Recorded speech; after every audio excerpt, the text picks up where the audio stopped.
Nadine, we're just gonna ask you 10 questions for atin-atin lang. First question is, have you ever been crazy in love? Yes. Are you willing to sacrifice for love? Yes. One word to describe James.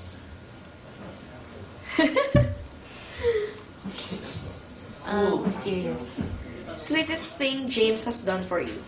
Valentine's Day surprise. Closest friend in showbiz. Yes, impressive. Dream country to visit. Japan.